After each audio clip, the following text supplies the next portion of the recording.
Lindsay, I don't know about you, but I want to fall madly in love with myself this year, and I need 3 steps to make it happen. With that in mind, we brought on Allana Pratt. She is the intimacy expert, relationship coach, and author of 6 books and the host of the edgy podcast, Intimate Conversations. She's going to give you guidance on how to free yourself from your past, sabotaging patterns, and fall madly in love with yourself all over again. Allana, welcome from Fripp Island. How are you? Oh my God, it's so great to be here. Thanks for having me. Okay, Allana, we are so excited to have you. I got to talk to you a bit off the air and give you sort of an overview of our audience, which is great as well because I know you said you've actually had a truck driver as a client before. So we will dive into that. But first, I want to say a couple things. I love your podcast because I am such a hashtag balance person. So I love that you're both body. I love the word body. So we'll say edgy, both body and edgy and real and raw, but also intimate and loving. You balance those two worlds really well, which is what I'm personally looking for in my connections. Like, I have one friend, Alana, who's always like, "Where's your heart at? Do you want to talk about that?" And I'm like, "Oh my God, no, no, no. I need that person that's going to be real and raw and like, to the point and sort of joust with me, yet also coming from such a loving place." And you balance those worlds really well. So I just want to say that. But let's dive in. You're an intimacy expert, you're a relationship expert. Give our audience the why on that. What brought you to this place, Alana, and your own relationships in life that you can stand here and put your own stamp of approval to say, outside, we all have 10,000 hours of relationships in our life, of course, but you've taken it to another level. Why you? Why now? Oh, you're so sweet. I was a hot mess. That's why I got into all of this. Two divorces. The only one in common was me. I had to take ownership, and when I started looking into this, into my heart, as you said, I hated myself. I was humiliated how insecure I was. I mean, here I was, this cum laude graduate of Columbia University. I'd written 6 books and all these things, but inside I still felt like a fraud. And so as I got to learn about myself, intimacy, into me I see. And I didn't like who I found. And so my first strategy was, of course, to fix myself and hit myself over the head with a 2x4, like, shape up. But that was judgment. I was like shaming the shame. I was judging the judgment. I was making things even worse. So I learned that kind of like this combo, as you said, the bold and the tender. I'm like a dragon and an angel. And I think if we can all develop those capacities inside to have our own back, like, fine, reject me if you want, but I will not reject myself. But then also on a tough day to give ourselves a snuggle and to be kind to that little you inside our heart. Oh, Alana, do you want to start a band with me called the Angel Dragons? Oh, let's do it. Okay, great. Can we wear thigh-high leather, 8-inch heel boots, please? Obviously. Yeah. I mean, Okay. Yeah. Obviously. Jim will be the front row, right, Jim? I was going to say all of our listeners just started paying attention when they heard thigh-high leather boots. They were like suddenly going like, "Oh wait, what is today's topic?" I'm sorry, what are we talking about? Lindsay and I were talking before you came on about the idea of the way people have a plan for evacuating during a natural disaster. Is that it's often very helpful, the idea of making a plan for yourself when an emotional disaster comes up. Or you actually really encourage people to be intimate with themselves to figure out their own inventory before they go about creating an intimacy or an inventory with anybody else. That's kind of the overall strategy, is it not? Yeah, it's funny. I actually was in the hurricane in North Carolina when it happened, so I guess I've got that skill set inside emotionally, but also physically. Yeah, if we don't literally live inside of our body. Think about this. When I first started this work, I was 3 steps ahead, out of my body, in my head, we could say. And I just wanted to be damn sure that you loved me and you wouldn't hurt me.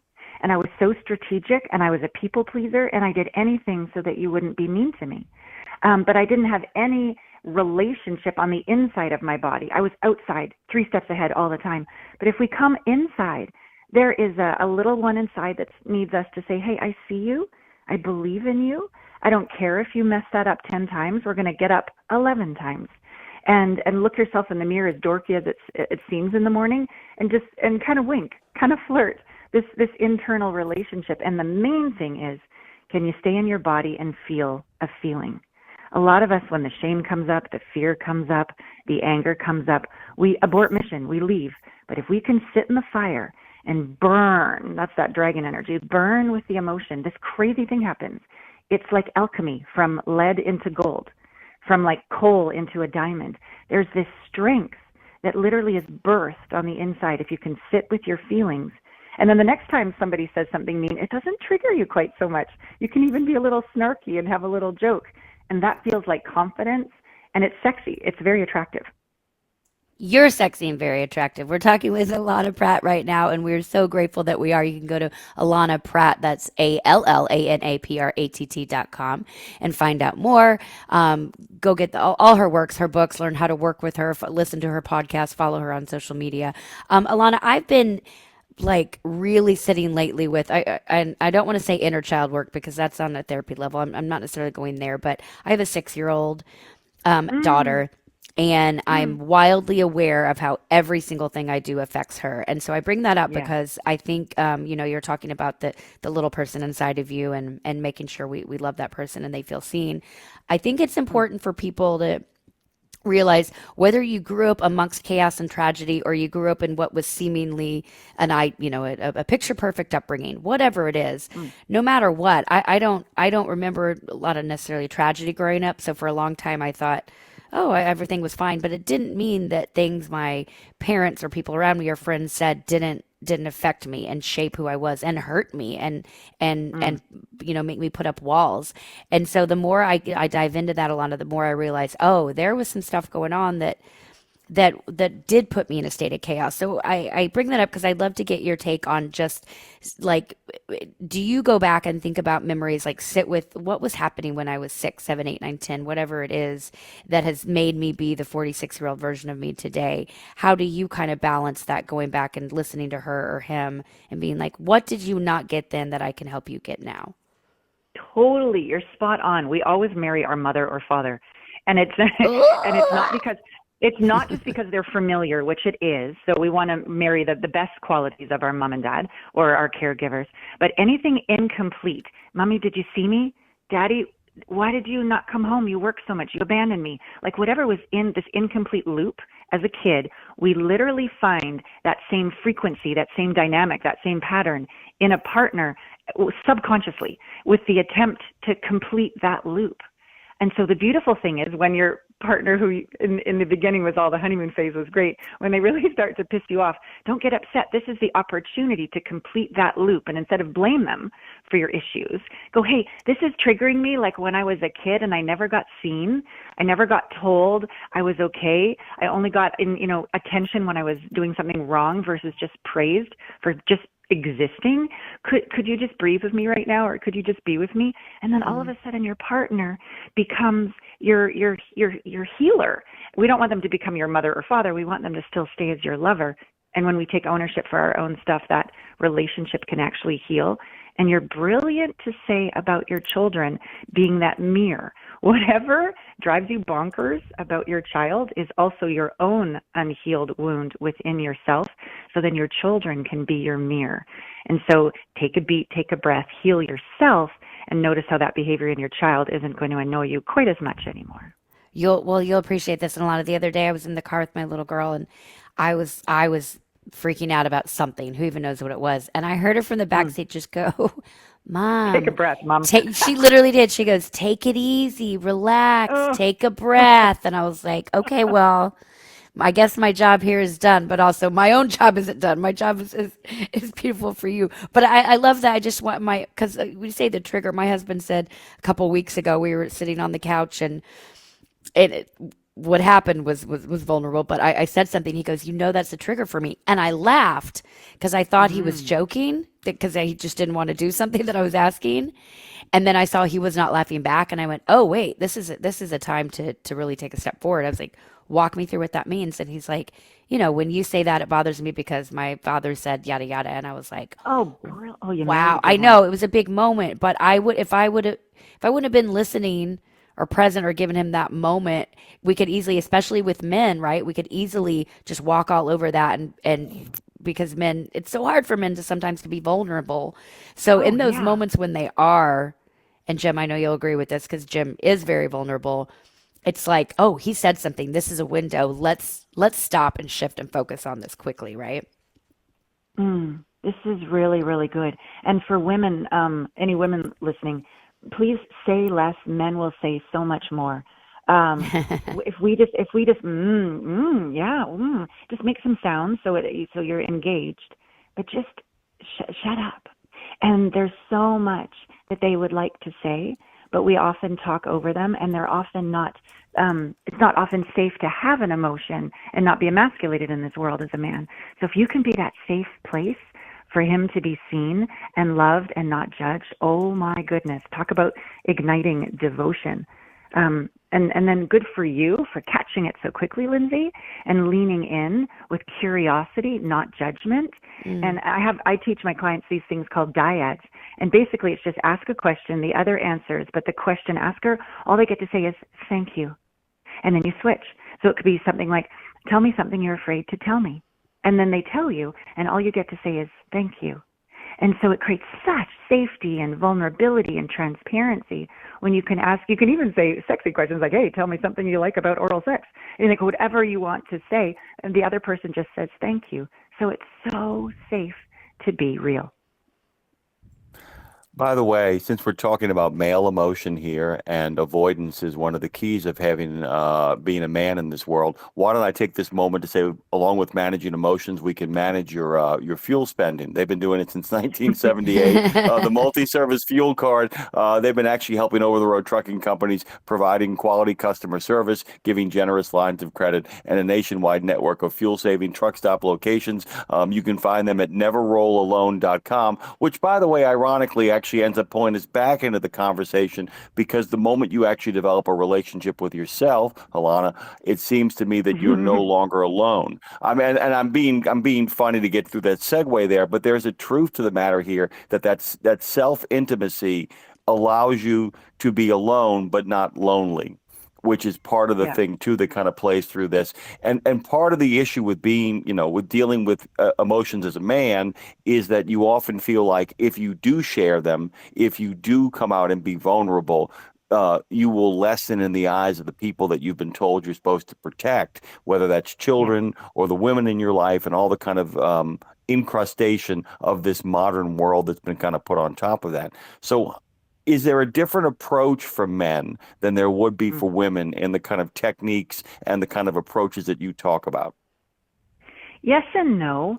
I think what you want to find as a man is a woman who won't emasculate you for those emotions, and then as you begin to share, train them in the way of just saying, could you just my request is, could you just listen and just say thank you, and then oh my goodness, once a man can share vulnerably, it makes it safe for the children to come to dad with their emotions.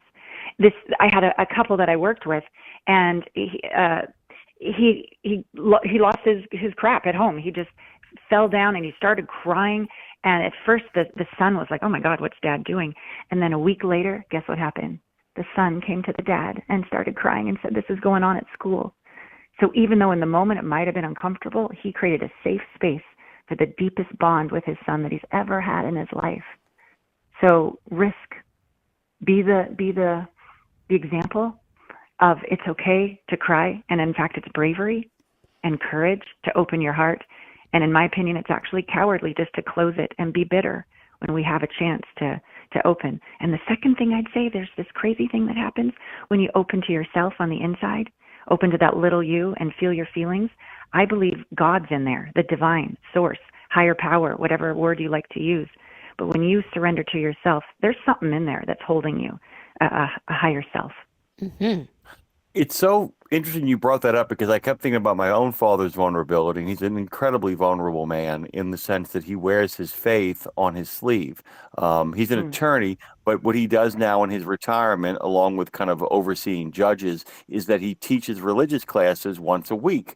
And Huh. I want to make this really clear. What he does, though, is that he is very open about having a relationship with God. When he talks about that with his students, what he tells them, he at one point he said, if you have a healthy relationship, you have a right to be angry with them. So don't ever feel like you are wrong for being angry with God when bad things come your way. He said you need Mm. to have that wrestling match with them. And telling Nice. a room full of older people that and watching the relief settle into their shoulders. It goes back to the idea if dad cries and he cries in front of you, then you too can cry as well. You're being given an Mm-hmm. invitation that it seems that intimacy, in many ways, the way you kind of present it, is an invitation to participate in vulnerability. Completely. I have 10 Allana Pratt method processes, and one of them is called the Theater of Redemption. That's where the thigh-high black boots come in, and you go in Queen. and you start yelling, not at the soul and the heart of this person who done you wrong, and that person who done you wrong could be God or Goddess.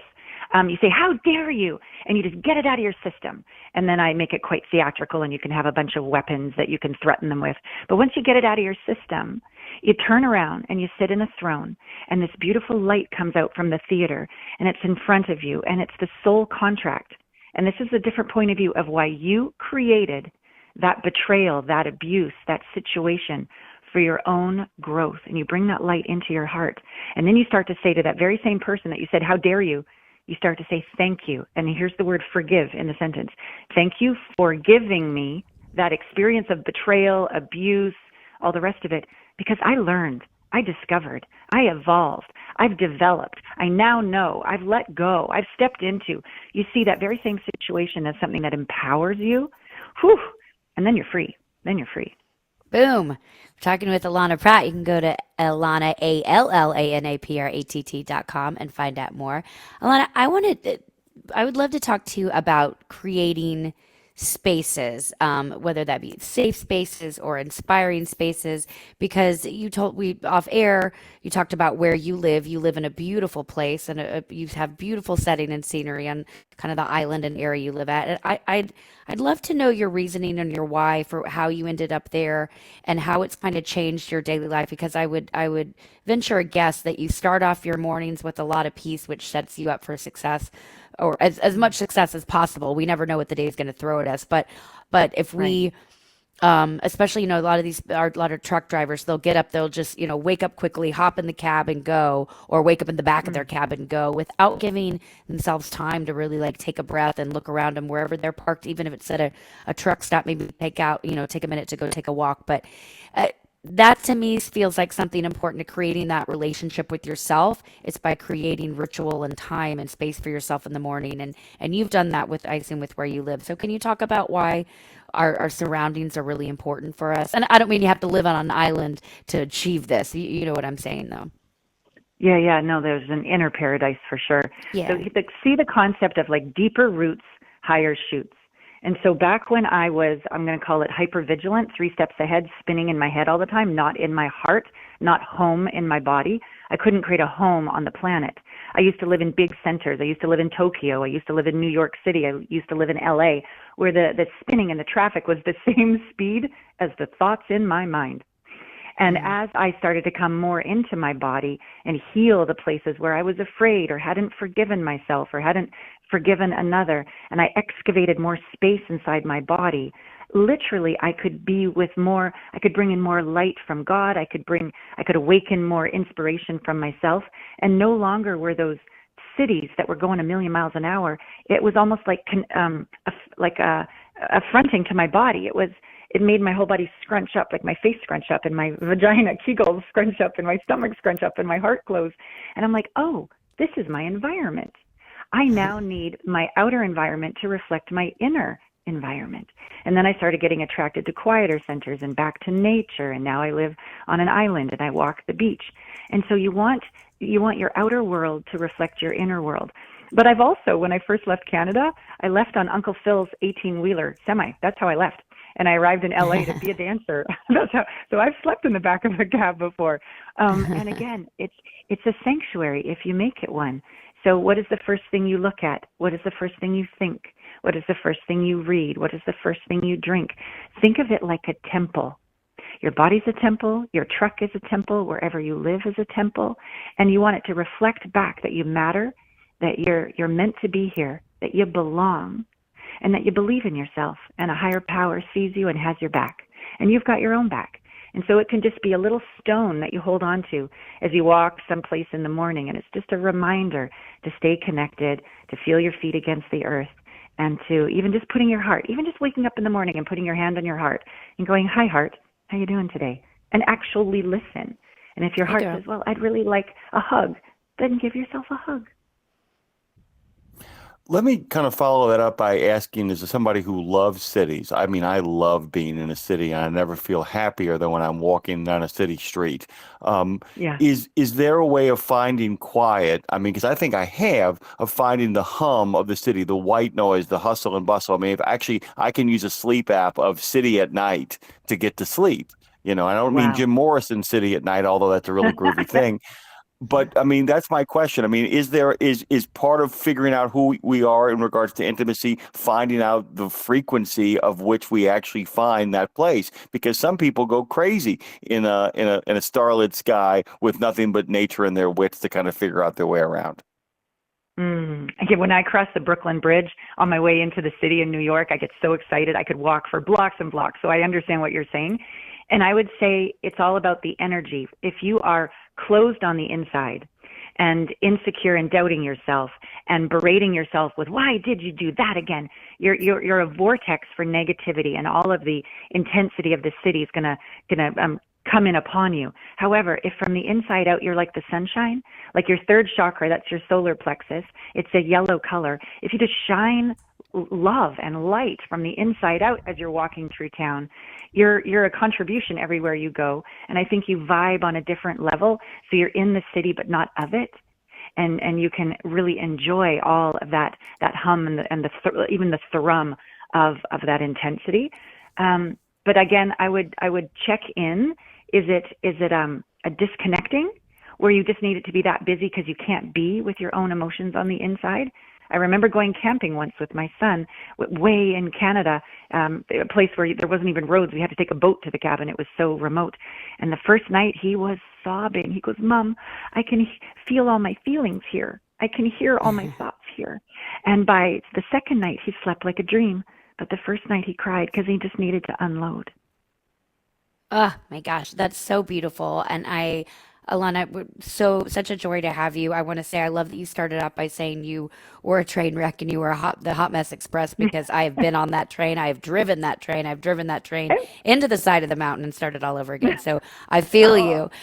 But I think it's admitting those things. It's admitting those things to ourselves, but not labeling ourselves as that. It's like, I see it, now I release it, and now I can move on. So I appreciate you for staying there. I'm so glad we're best friends, and I'm going to be your cat sitter, and we're going to be in a band together. Everybody go to Allana Pratt, ALLANAPRATT.com to find out more. Get your intimacy right. Get right with yourself. And men, if you're listening too, this is good work for your wives. Alana, thanks for your joining us this morning. absolute pleasure. Love to you all. Mwah. We'll be right back. Double L, It's the double Weekend T. 34. Double L, double T.